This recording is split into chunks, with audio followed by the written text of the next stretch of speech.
Well, it's Thursday, and there are a lot of things that may or may not be going on right as we speak. Right now, as you watch this video, I could be, I don't know, maybe sleeping, or maybe I'm getting ready for work, or maybe I'm eating lunch before I go to work, maybe I'm at work watching the WWE Network, or cleaning, or what have you. Maybe I'm in Nonstop with AJ, or Long John Silver's, or maybe you guys or girls out there just finished or getting ready to watch maybe NXT Arrival or TNA Impact. A lot of things could have been done while we're watching this video, or before or after you're watching this video. I'll throw it out to you guys right now. It's Wednesday night, it's 11 o'clock, and the reason why this is going out now instead of tomorrow is because I work on Thursday. So, that's the reason I threw that out there, that I might be working when you watch this video. Or like I said, watching the WWE Network and cleaning while I do so. Now, hopefully the camera didn't see the logo there, even though I've been talking it up forever.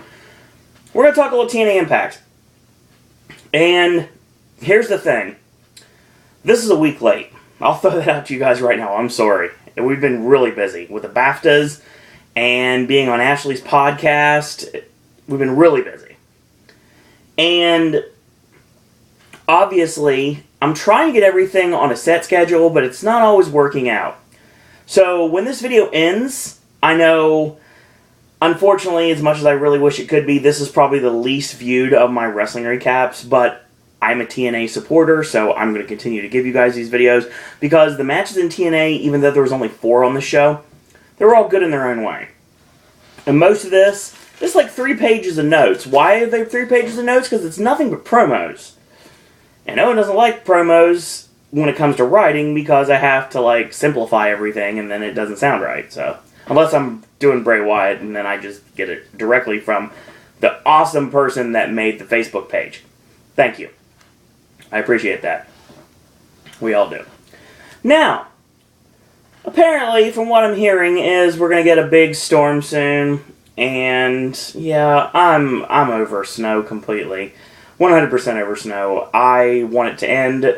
I want to get into summer, which of course leads me into blockbuster movies and actually good movies. And also which leads me into a couple of months, and then a month, and then sooner rather than later, it's September 19th. It's opening night for Halloween Horror Nights, supposedly. And I'm back home again, this time staying at Cabana Bay instead of on Disney property, which I will check into 3 days later, the day after my birthday. Now, I don't really have any housekeeping for you guys right now. I have been watching the WWE Network, I'm not gonna lie. I actually watched Heatwave 99 today, and that was what I ended up watching, because the iPhone, I actually found it could work. So, I wanted to watch it with a tablet because it's a bigger screen, but the iPhone works pretty well. So I was just watching, like, Vault content on my iPhone. I can watch the regular stream on my tablet, so either way, I'm utilizing the Wi-Fi in the mall, which is spotty at best. Now, I want to say real quick that we're going to talk Impact that actually airs tonight, as in Thursday. We'll talk that next week. I think Impact is going to be not after the show, because I'm going to have Thursday night movies. What I'm probably going to start doing is doing videos on Wednesday night, because Wednesday night is not ever a B-Dubs night, because AJ has a reason he can't really be here. So because of that fact, B-Dubs doesn't take place on Wednesdays, usually Tuesdays, and not usually Thursdays, because Thursdays are normally movie nights now. So because of that, we're probably going to be starting to do what I did this week. I shot videos at the night time. I did last night's video for today, and I'm doing today's video right now for tomorrow. So that's pretty much how it's going to roll from now on. And given the fact this is Oscar week, there's a lot of things to do and a lot of content coming out every single day. Obviously, we've got a big schedule for you guys. Now, without any further ado, considering the fact that I just am a week from behind, and I'm sorry about that, let's talk TNA Impact. This was last week's episode, and we're still in Manchester, England. So the show basically starts with an awesome video package putting over Gunner, and Gunner has really been built up quite well as he tries to unseat Magnus for the TNA World Heavyweight Championship. And you know, I wasn't sure about Gunner. I know his pedigree. I know that he's a sympathetic character, and he is a badass at the same time, and that is a good thing to be. And TNA actually can say that they pretty much made them a new star in Gunner, to be totally honest. If they really want to go that direction, I know they can, because Gunner before then was Phil Shatter in the NWA, and that was a long time ago. And now he's Gunner in TNA, and he's actually getting pushed. We thought he was going to leave the company, and then now he's got a huge push, and now he's one of the top baby faces on the roster. So, we get this nice video package. Obviously, he was one of the recipients of the Feast or Fired briefcases, and sure enough, he got the world title shot, which he is cashing in against Magnus tonight, or in layman's terms, last Thursday night. A week from today, because obviously I'm about a week late on this video. So, Dixie's in the back with Ethan Carter III, Rockstar Spud and Magnus, of course. Dixie spoke to him, of course that's MVP, saying it's a done deal. Dixie won't share power with anyone, and Magnus makes the comment, if you go down, I'm not going down with you. Magnus basically agrees that he has to put his differences aside and cooperate with EC3 for the greater good. I think it made sense, especially considering the fact of who we're talking about here. And because of that factor, they all have to get along. Greater good, of course, meaning Magnus being the TNA World Heavyweight Champion. So Dixie and Magnus come out. Magnus calls out MVP to make an official announcement. He wants to do it face-to-face. So he says, don't waste my time, this here is important. MVP comes out, Magnus is not impressed about your criminal past, or 9 years would be nothing compared to 9 minutes with the World Heavyweight Champion. I like that line. If you step out of line with me, I will make an example out of you. So basically, MVP pretty much makes the comment that real world champions don't put themselves over, they get put over, obviously. They're like, there's the champ, and that's the champ, you know that's the champ, not there's the paper champ, or there's the transitional champ. So, it's all here, lethal lockdown, 4-on-4. The ownership of TNA on the line. Winner takes control. MVP wants an answer, yes or no. Magnus makes the exception of the challenge. I don't know if an exception is the right word to use in this situation, but I just did. And I don't edit, so there you go. Magnus will not be in that match, though, because he has bigger fish to fry, because he has Samoa Joe, because obviously Joe is the #1 contender, and MVP basically scoffs that off and says, you know what? You might not want to overlook Gunner, because he's kind of got a match tonight, and you may or may not walk out with that championship. Magnus basically looks at him and says, you know what, I don't care about you, I don't care about Gunner, as he calls MVP 50 Cent, which is funny. And he says, I will make you my, MVP's like, don't say it. And he's like, I will make you my, don't you dare say it. And Magnus says, I will make you my biatch. They said biatch. In 2014. Magnus not knowing. So, MVP pops him in the mouth and puts the boots to him. Ethan Carter III jumps him from behind. And Davey Richards and Eddie Edwards have been held back by security and Rockstar Spud, of course, so they can't interfere. And they toss Spud aside, and before they come to the ring, Gunner comes out and basically clears the ring as Magnus powders after he gets a couple shots in. So, obviously, the Wolves are standing behind Ethan Carter III and Magnus. Magnus tosses Carter literally to the Wolves. Yeah, they even made the joke too. I didn't have to. Magnus gets the heck out of Dodge, and EC3 gets planted with a spin kick by Davey Richards while Eddie holds him in place. The Wolves are in the ring with MVP. and Gunner, and it looks like we have our team for Lockdown. Or so we thought. So, Bobby Roode shows up, and of course, he was unceremoniously thrown out of the building last week. And he basically says to the unseen interviewer guy that always shows up, you know, anything I need to say right now, I'm going to do my talking in front of the entire world. So basically, he's going to do it in the ring.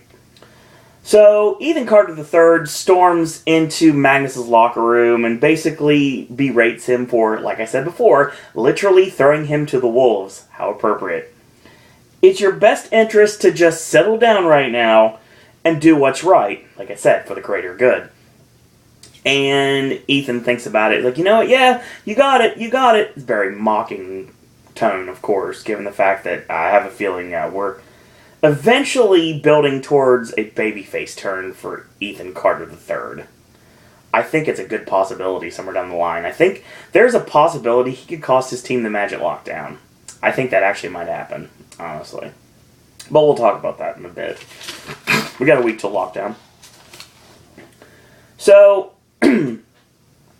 Samoa Joe comes out, and he wants to fight. He wants to fight more than anything. He's like, my dance card is kind of empty right now because Magnus and Gunner are battling for who gets to face me at Lockdown.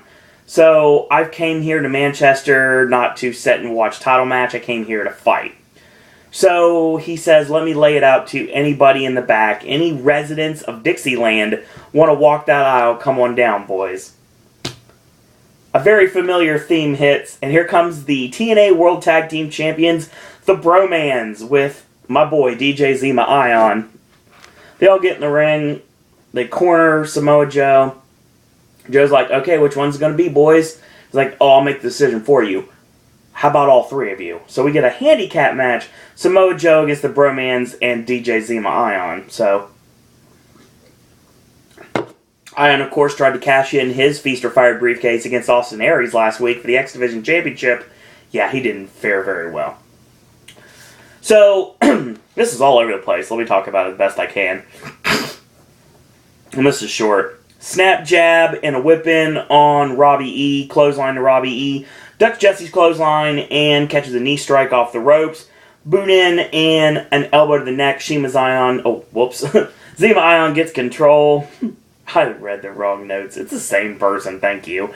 Whip in and springboard off the middle rope into a 180 flying body press. Joe just sidesteps him like yesterday's garbage. Charges in with a forearm, puts him on the buckle, going for the muscle buster. The Bromans jump from behind. Jesse puts the boots to him. Joe gets held for Jesse's standing drop kick. He hits the Bret Hart elbow off the middle turnbuckle. And Zima with the middle rope moonsault. 1 count only. They hit the double whip. Jesse whipped into an avalanche in the corner. Robbie whipped in and a shoulder block in the corner. Zima, Jesse, and Robbie E. all hit Joe with simultaneous knee strikes from the front, back, middle, and side. It sounds like there's 3 times, basically. You just got him in the back, and they got him in the side of the head. Like, I don't know why I said in the middle. I guess it's the same thing. Anyway, sorry, it's been a long night. So, Zima makes a cover 1-2 and a kick out. So they hold Joe. Zima goes for a missile drop kick, and Joe kind of scoots out of the way. The Bromans eat the missile drop kick. Chop, whip, charge in, back elbow, back kick in the corner. Boots Jesse in the midsection, ducks Robbie E.'s clothesline yet again, and a chop to Robbie E. A DDT on Jesse, and a simultaneous side Russian leg sweep on Robbie E. Nice combination there. Elbow suicide on the Bromans on the floor. Chops Zima back in the ring, puts him on the turnbuckle. An eye rig by Zima, goes for the tornado DDT. He gets tossed off, charges in, catches the ST Joe in the corner, and he puts him on the buckle. Muscle buster on Zima Ion, locks on a rear naked choke, and that's a quick tap out. So Samoa Joe, the end-all world beater, is still on a collision course with Magnus and the TNA World Heavyweight Championship. This is how Joe needs to be booked. Especially if they're going to make him a legitimate challenger again. Now, I know what you're saying. Oh, and it's probably too late for Joe. Not necessarily. I think there's actually a good case to be made that Joe can still salvage the rest of his TNA career. And I think what needs to happen is Joe needs to be a monster leading to this match at Lockdown next week against Magnus. And I think he needs to choke Magnus out, take the title, and hold it for a long, long time. Which means there's a good chance we get Joe and Aries again when Aries cashes in the X Division Championship at Destination X. Like he already said, he's going to take option C. So, Christy Hemme, yes, she is backstage, and apparently her mic pack is malfunctioning, so she needs to get it changed. So, there's this guy who's talking to her just normally and takes her mic pack. Samuel Shaw shows up out of nowhere, and he, turns into, a hitman. He basically has his black gloves on. He's all Patrick Bateman'd out like he always is. He puts his hand on his mouth to try to choke him. He's like, shh, quiet, I'm killing you now. And he tosses him into the grated wall, takes the mic pack, and he kind of strokes it like it's his little pet. Yeah, I'm not gonna lie to you, I like this Samuel Shaw angle, I really do. I like where they're going with this. And I think, I said a while ago that there was going to be a feud that comes out of this. I think I figured out the feud, and it starts tonight, actually. So, officially tonight, since it is Thursday, which is February 27th, we are getting the official, final Hall of Fame induction of the Olympic gold medalist, the Cyborg, Kurt Angle. And that's going to happen tonight in London, England. Obviously, it already happened, but still, this is going to happen in London, England. So, Angle is inducted into the Hall of Fame, and that's the big deal. So, Bobby Roode, of course, like I said, he pretty much got thrown out of the building. He's pretty much done. Completely finished with everything. I know how you feel, Bobby Roode. So, he wants to talk to somebody in the locker room, and we find out it's James Storm, obviously. He wants to talk to him man to man. He says, we both got into this business for the love, the passion, the dream. There are times this business can just slap you right in the face and just break your heart. Yeah, I know all about that. I've been going through a lot. I never trusted anyone. Eventually, I just simply pushed myself away. I was a loner. I was just tying my boots up in the locker room. I didn't have anybody to turn to. You see, you and I have a history. We have a past, both good and bad. Now, the bad stuff, that's all on me. It's all my fault. But the good stuff, the time with beer money, you know what? You can't create something like that. It was special. Now, you were the only guy my entire career I felt like I really could trust. Storm asks if he got into his beer, and he says this beer in England's a lot more powerful than beer in the US, so I'm curious why you're saying this. He's like, I know you, and if you're doing what I think you're going to do, just don't do it. We knew what we had to do back then, running the roads, town to town, one night somewhere, one night another place. It's how the business works, and it's really true. If the business is going to slap you in the face, you slap it right back. Move on. In this business, it's dog eat dog. We're responsible... Can't read this here. Yeah, here we go. We're responsible for our own actions here. Bobby basically got a pep talk, hugs James Storm, says thanks, and that's the end. The seeds have been planted, folks. The seeds have been planted.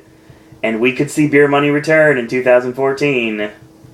If Bobby Roode doesn't quit tonight. Let's see what happens. So MVP has got his half of the managerial locker room. Of course, he has that big yellow tape down the middle. Of course, half is Dixie's and half is MVP. He's got some nice flowers there, so there. So he's talking to Austin Aries, and Austin Aries basically comes in, he takes off his jacket, and he says, MVP wants an anchor for the team. Aries kind of scoffs at that. He's like, I'm not an anchor brings things down, I'm a difference maker. And, you know, I've been with this company for a long time, and they haven't always done right by me. MVP says if he wins, there's going to be some positive changes. Aries basically says, I've been promised the world before, and it was all empty promises. Now, what's it gonna make me think that you're going to be any different? MVP says, going forward, I'm going to make positive changes. Says the same thing. He reiterates himself. He says, we're both straight shooters. You know what? I'll let you know when I know my decision. And that's how we leave it. So, Austin Aries being thrown into this mix is an interesting little concept at this point, given the fact that, at least as of this, the Bromans had the tag team titles, and Magnus has the World Heavyweight Championship. The TV title has been long forgotten, and now, and the Knockouts Championship doesn't matter because obviously there's no women involved in the storyline, but the X Division Championship, that's the title that Dixie doesn't have access to. And she probably knows this. That's the reason why MVP's trying to get to Austin Aries. Makes total sense, right? Since Aries is a babyface. Well, apparently during the tour, Gail Kim and Madison Rayne got into a fight, so it led to this match. Non-title match. Madison Rayne, your Knockouts champion, taking on Gail Kim with Lady Tapa in a non-title street fight. So, I have said numerous times how I would say that when it comes to, like, attraction in the wrestling business, I mean, for me, there's AJ Lee, and there's Summer Rae, and then there's Madison Rayne, and, you know, I'll even throw it out there, for me, I guess probably, I can honestly say, it'd be cheerleader Melissa. It's weird to say, but it's true.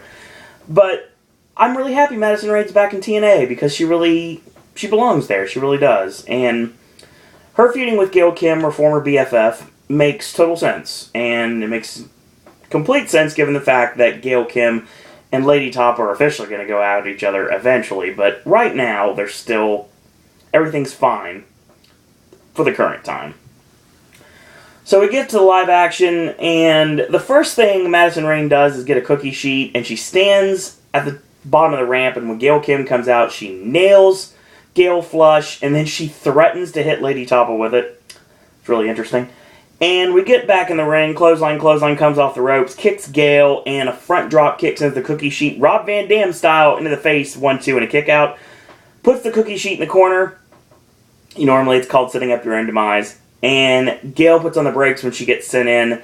Back kick, gets the Singapore cane, and she chokes Madison Rayne with it. Comes off the ropes, and she nails her with the cane.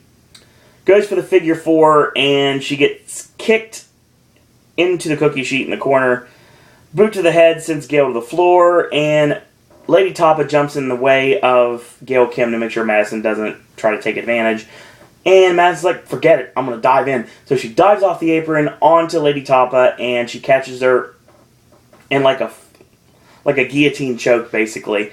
And Tapa ends up swinging with it, trying to get her off, and boom, her feet connect against the side of the face of Gail Kim, so inadvertently sends her charge down to the floor. She gets dropped back into the apron, and Gail locks on the ring post figure 4. She gets a steel chair, and she misses, and she gets the chair kicked into her face, busting her nose. So she's bleeding from the nose at this point. She tosses Gail back in, hits a spear. Tapa gets in the ring, and she gets caught with a cookie sheet to the ribs, and Madison grabs a Singapore cane, canes her in the back, grabs a steel chair, and Gail from behind with the Knockouts title.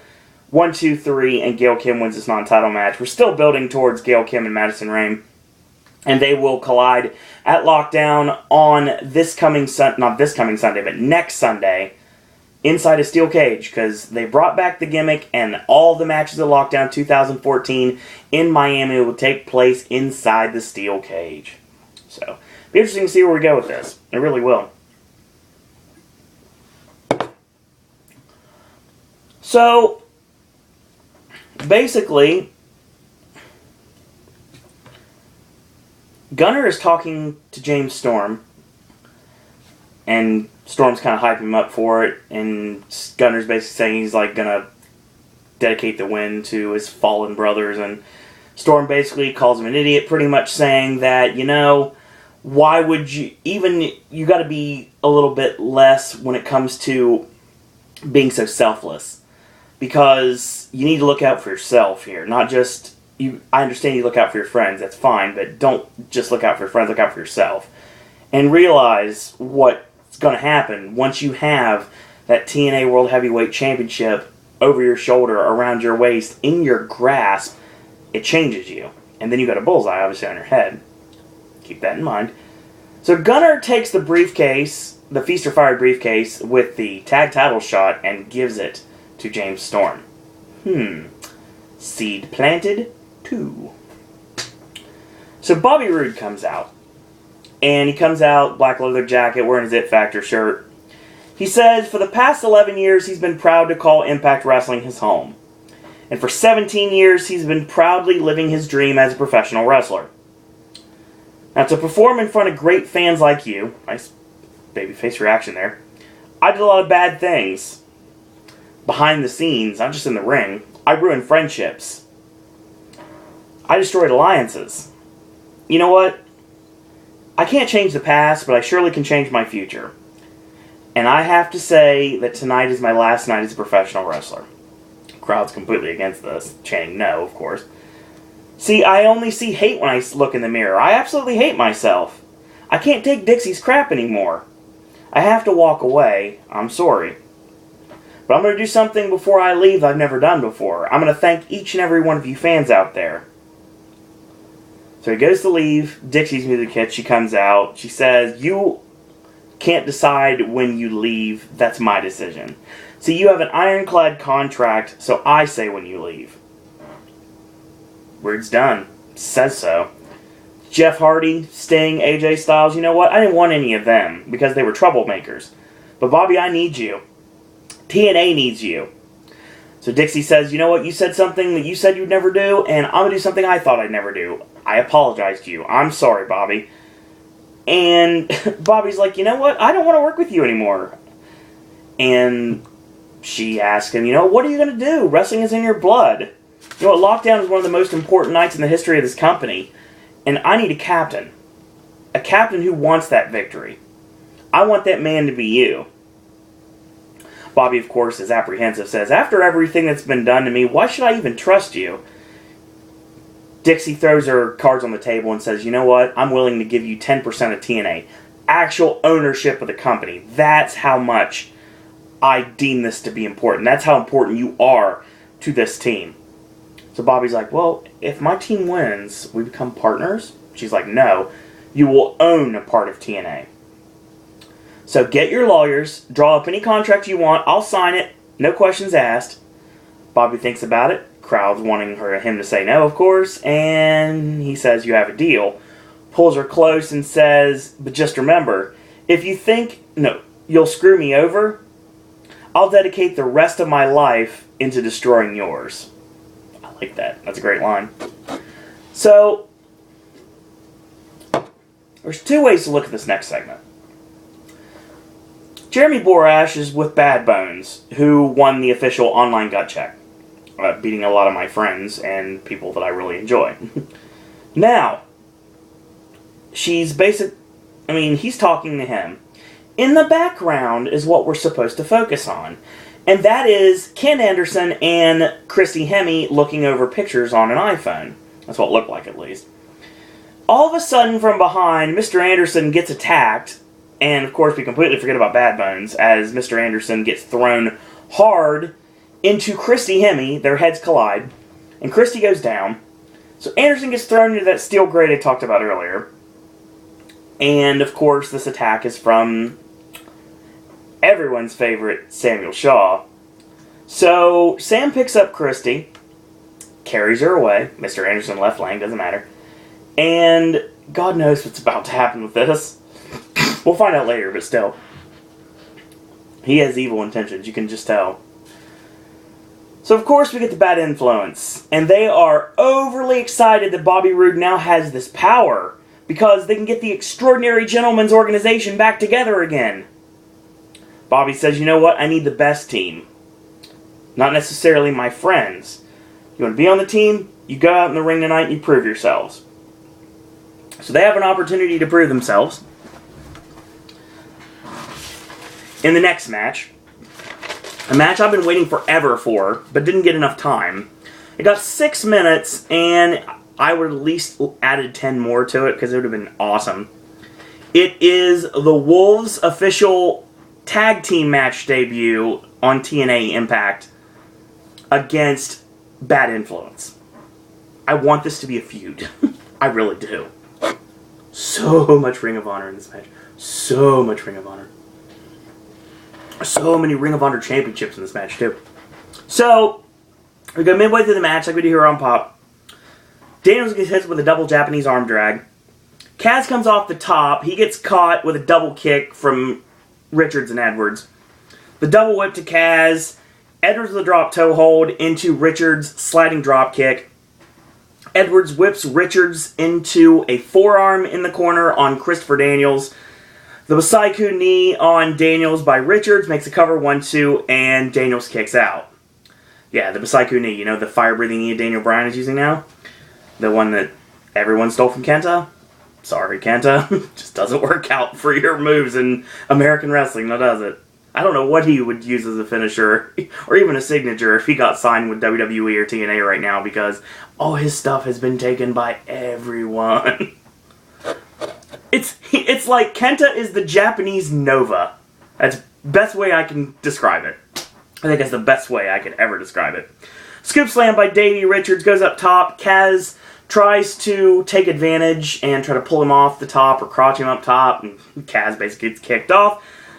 Ducks the kick to the face, and Daniels with a forearm from behind knocks him off the ring apron to the floor. Excuse me. So Kaz backs Davey hard into the ring apron, toss him back in, tag back into Kaz, double whip Daniels with a clothesline, and hip tosses Kaz with a leg drop onto Davey Richards 1-2 and a kick out. So, interesting cravat variation by Frankie Kazarian here. And an elbow out from Davey Richards, comes off the ropes. Taz with a spinning heel kick, 1-2, and a kick out. So tagging to Daniels, whip in, reverse, and back elbow. So he does the holding hands and stomp to the chest off the top rope, which always looks nice. 1-2, and a kick out. Knocks Edwards off the apron for good measure. Double whip, ducks the double clothesline, and Davey sends Kaz into Daniels. Enziguri kick on Kaz. Tagging to Eddie Edwards. Elbow, elbow, elbow, elbow. Whip in, reverse. Eddie boots Kaz off the ring apron. And repeated chops to Daniels in the corner. Like monstrous chops in the corner. Whip in, charges in. Daniels gets the boot up. And Eddie with a back kick. And catches the chin checker on Christopher Daniels, which is the backpack stunner. Or the Taliban backpack. Or whatever you want to call it. It's the same thing. So, over-the-shoulder boulder holder is what Ryback calls it. Anyway, same thing regardless how you look at it. Gets a cover 1-2 and a kick out. So Kaz makes a save right at the kick out, so there you go. So Davey tosses Taz over the top rope to the floor. Daniels with the Uranagi on Eddie Edwards. Goes for the BME, lands on his feet, comes off the ropes. They nail the pop-up kick by Davey, which is the alarm clock in this case. Or the Hammer of the Gods, or the Go to Sleep too, depending on who's calling your match. And basically, double boot stomp off the top onto the back. And Davey howls, and he nails a frog splash style double boot stomp. And that's all she wrote. The Wolves win their first official tag team match. Not a 6-man. The first official tag team match on TNA Impact, and the match was phenomenal. I want to see a lot more between these two. A great chemistry in the ring, obviously. So I want to see them face off definitely again, especially knowing the fact that on the night of the BAFTAs, February 23rd, which was 3 days after the show that I just watched, they officially crowned brand new TNA World Tag Team Champions at a house show in Morgantown, West Virginia. That's right, WVU got to see the Bromans be dethroned by the Wolves, and Richards and Edwards are now TNA Tag Team Champions, which means a rematch with the Bromans is going to happen. I actually want to talk about something I'm really, really excited about. TNA is actually doing a program. They're working with New Japan Pro Wrestling, and they're doing an actual one of the one-night stand pay-per-views, or the one-night-only pay-per-views in Japan, and it's called Outbreak. It's going to be on March 2nd, and it's going to be, it was supposed to be the Bromans, but now because they took the titles off the Bromans and they put them on the Wolves, you're going to see Shuji Kondo and Kaz Hayashi taking on the Wolves, and that match is going to be awesome, and I'm very much looking forward to it. Let me make sure real quick that I got this here 9 hours ago. Okay, good. This is the card for TNA Outbreak. Right now, you will see a matchup with... Really? Wonderful computer, huh? So, it is a match that was just added earlier today. It is a 6-man tag team match. It will be the Great Muta, Big Rob Terry, and a mystery partner taking on Samoa Joe, Rene Dupree, and Masayuki Kono. That's a 6-man tag. You're going to see Gail Kim and Madison Rayne. You're going to see Satoshi Kojima versus Yashifumi Nakanawi. And that's going to be awesome. We see the Bad Influence against Minoru Tanaka and Koji Kanemoto. Abyss versus Yoshihiro Takayama. Bobby Roode taking on Masakata Funaki. Seiya Sanada against the X Division champion Austin Aries. Like I said, the Kondo and Hayashi against the Wolves. And the World Heavyweight title on the line, Magnus defends against Kai. This will be an awesome show. It will be, like I said New Japan Pro Wrestling, and it's been a long time, it's been a long day, so I'm talking about Wrestle One promotion, Muta's promotion in Japan. So that's something I'm really looking forward to. It would be really awesome to see, and definitely can't wait for it. So now the Wolves are the tag team champions. They will have rematches against the Bromans. They got the match against Hayashi and Kondo at Outbreak. And of course, they have matches against the Bad Influence. And who knows? Maybe, just maybe, there's another tag team on the horizon.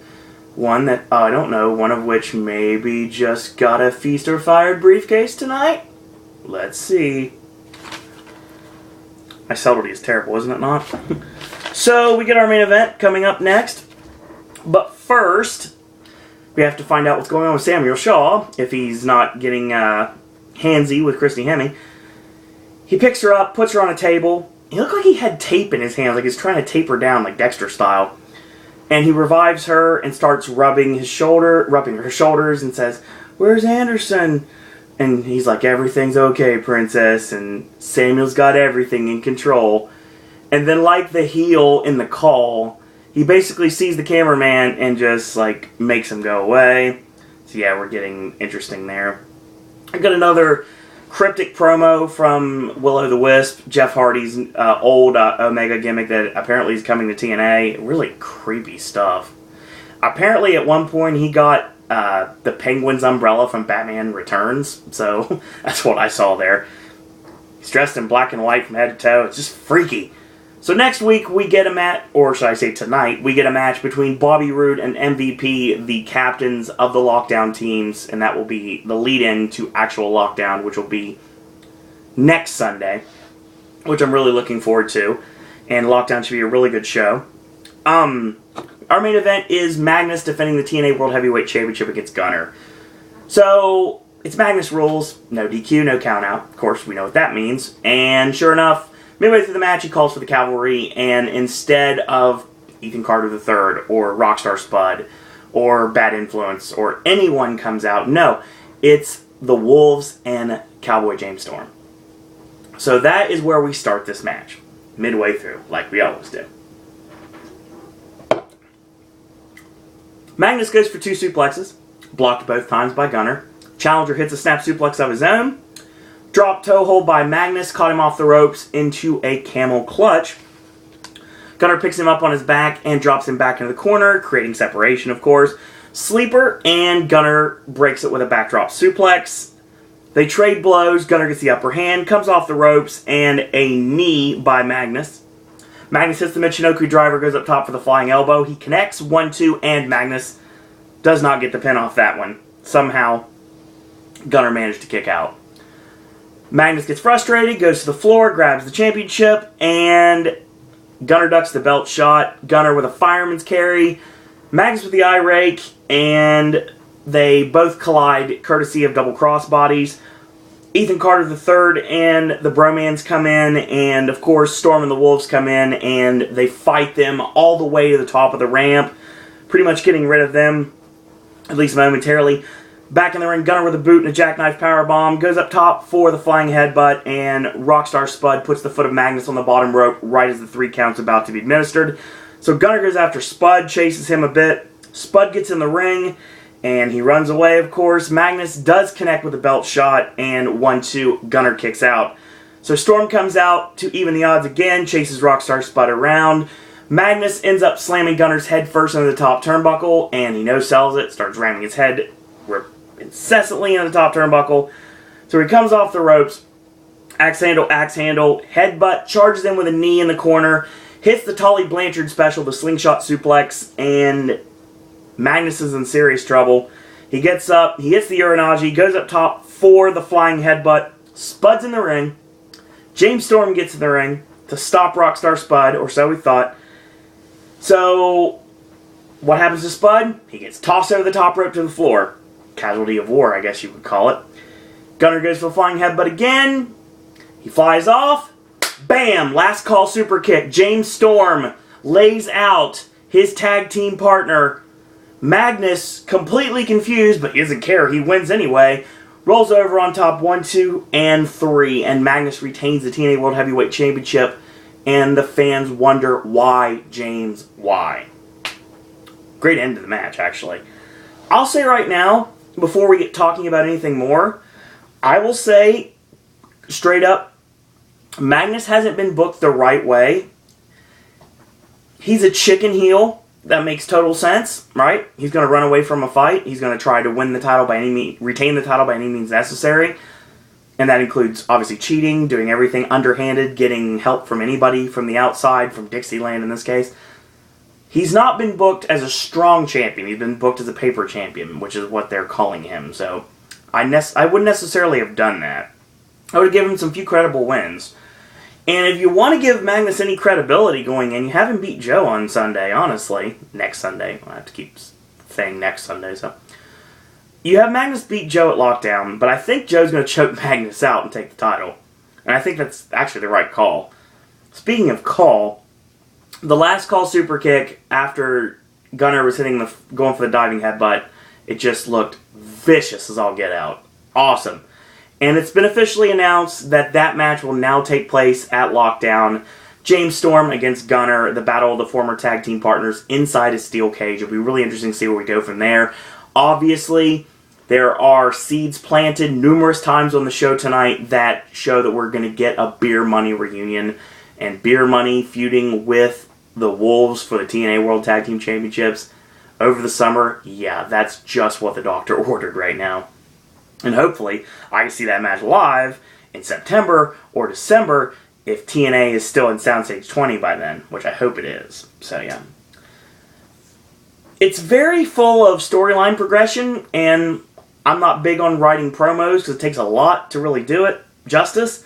But 4 matches were pretty solid, I won't lie. I'll say right now that Joe, squashing your tag team champions and Zema Ion, no issues there, because Joe has to be built up as a monster, and beating 3 guys is the right thing to do to build a monster. And Joe just destroyed everybody, and that's how it should have been. We finally get the Wolves and Bad Influence. The match was awesome. It was too short, but there was a lot to do tonight. Didn't have time to go longer, but I'd love to see this match go where it's 15, 20 minutes plus, and we can actually get some time into it. It'd be phenomenal. Madison Rain Gil Kim wasn't terrible. You know, it was okay for what it was. I mean, there was intensity there, and there was a reason for things to happen. Gil got hard weighed, so, I mean, that worked. And Magnus and Gunner actually wasn't bad. It was a decent match, considering the fact that these are 2 homegrown TNA talents that they're building. Like I said, look at Magnus. He was going to leave the company, and now he's world champion. So there you go. And Gunner, he teamed with Murphy, and now what is he? He's a top contender, and that's how it should be, because Gunner is being booked like he should be at this point. And he'll have a feud with James Storm, and we'll get probably the return of Beer Money out of that, with Gunner bringing in someone else to feud with Beer Money. I don't know exactly who his partner is going to be. I'm not going to say Murphy. I'm not dumb, but I mean, there's got to be somebody I'm not thinking of that could possibly be partners with Gunner. I don't know. I have to think about that, actually.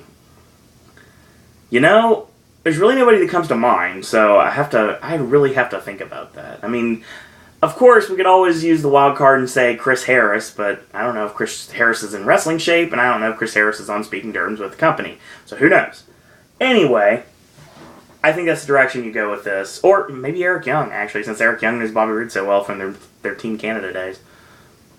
Either way, TNA actually is entertaining, and I don't care what anybody says. I find TNA entertaining, and the Dixie stuff, it'll pass eventually, and we've got a short, rough patch. No one likes the Authority in WWE right now. So when it comes down to it, yeah, just enjoy what we have. We have some great wrestling, and we have some great wrestlers that are going to come to TNA soon. Like the stuff with Muta working with Wrestle One, and the fact that Chris Hero most likely is going to get signed this year. So, I mean, stay tuned, folks. There's actually some good stuff still to come. Mark my words. Lockdown looks awesome, and I'm really looking forward to it. It's going to be interesting to see what happens. Especially if the rumors are true that MVP is going to use Jeff Hardy as their final member of their Leave the Lockdown team. I'm curious of seeing what the heel team's going to be. Because I thought it was Ethan Carter III and Beer Money and someone else. But I don't think that's going to happen now, obviously. So who knows what they're... Bobby Roode, Ethan Carter III, and... Well, obviously... Can't really do that now because I don't think Rockstar Spud's going to be in there. I think they're going to try to elicit the help of maybe Rude and the Bad Influence and Ethan Carter III would be the team, potentially. I don't know. I guess we'll see. Because now James Storm and Gunner are completely out of this because they're facing off against each other in a cage match as well. So there's always that. So yeah, I definitely recommend checking out the Wolves against Bad Influence. Magnus and Gunner was pretty good. And you know what? If you want to see Joe just whip up on people, the match against the Bromans and Zemayan was fine. Madison Rain and Gail Kim, I've seen better matches between the two, but it was serviceable, it was okay. Some decent stuff on the show. I like the Samuel Shaw stuff they're doing, and I think that his first feud now officially is going to be with Mr. Anderson. Don't have a problem with that. So it'll be a nice little rub for Samuel Shaw, especially if they're going to do anything with him, and I think they're going to. Instead of making him like a knockoff in Grand Theft Auto, or Patrick Bateman, which is pretty much what he is now. Either way, TNA, like I said, you say what you want about it, but I'm enjoying myself. I'm enjoying TNA right now, so there. And I think the best is yet to come. Could be interesting to see what happens for the rest of the year. So, Slammiversary, Bound for Glory, just what's going to happen the rest of the year for TNA. Destination X, when Austin Aries cashes in his X Division Championship for a shot at the world title. Could be interesting to see what happens there, so... That's what I've got for this, and the Impact that's actually on tonight. I'll be talking about it later this week. Either that, I think it might be next Thursday, honestly. Or Wednesday night, in this case. So, real quick, I want to tell out the schedule to you guys for the upcoming week. I will say right at this very moment that we are doing... Tonight is TNA Impact, and of course, on the WWE Network is NXT Arrival, which I'll be recapping later in the week. Tomorrow is Friday, and that's AJ's movie reviews. We're going to be talking about Son of God and Nonstop. Saturday will be probably SmackDown, actually, at this point. I think SmackDown may be the video this coming week. That's probably what we're going to go with. I'm not positive yet. I think that's going to be what we're going with. Sunday, of course, is the brand new Versus, and the Spirit Awards, actually, are Saturday night. So, Sunday will also be a Spirit Awards recap. Sunday is the Oscars, and of course Monday is an Oscar recap, as well as we're going to be talking Raw on Tuesday. Wednesday looks like it's going to be NXT Arrival, and Thursday is probably going to be Impact from this week, the one from today. So that's going to be what we're going to be doing, and next week we'll be talking TNA Lockdown, which I'll be watching, so I'm looking forward to that. So... My throat's a little parched, I apologize. In the meantime, if you like these videos, tell your friends about them, leave a comment, do subscribe, and help spread the word about Pop. If you'd like to like our Facebook fan page, it's Sir Owen Disney Pop on Facebook. If you'd like to follow me on Twitter, it's at Sir Owen Disney. If you want to go old school with Facebook, just be my friend, it's Owen Disney. And if you'd like to, last but not least, send your comments, thoughts, queries, opinions, everything down the pike, stuff you want to see on Versus. You have ideas for segments, you'd like to become a podcaster yourself, you want to critique my commentary, do whatever you want. Go right ahead, send me an email, sirowendisney@gmail.com. So, in the meantime, thank you guys and girls up there for watching. And until tomorrow, boys and girls, that's all I got to say about that.